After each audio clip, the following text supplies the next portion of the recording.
जब देखा खाली दिन भर घर में बैठल बैठल ठूसे के बाटे। सही कहा तानी। और जो भी तो खेलत रहेला पूरा दिन वो।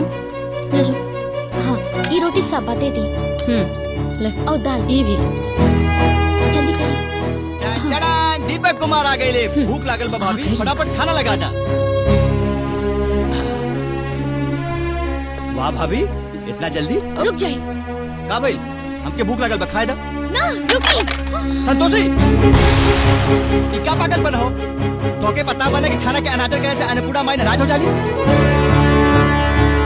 और हम जाने के चाहता नहीं, ई बदतमीजी के का कारण है? ये खाना झूठा है। झूठा बाचल कुचल परोस के भाभी देले बाड़ी और ये खाना ना हो चिल्लत के तमाचा। बस करा संतोषी, हम कुछ ना बोला तानी, एक मतलब ना कि तू कुछ भी बोला। ई भाभी लोग हमार माई समान बानी। हाँ भाभी लोग कभी कभी हमरा के कुछ बोल देवे लेकिन ये लोग हमरा के अपन बेटा जैसे माने ले।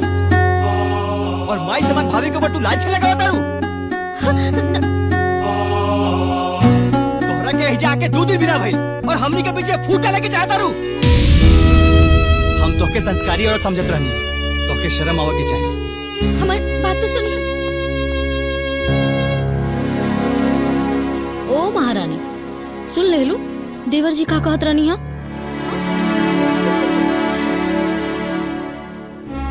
तू एजा खड़ा होके घुरत का बाड़े जइबे की एक चाटा लगाई।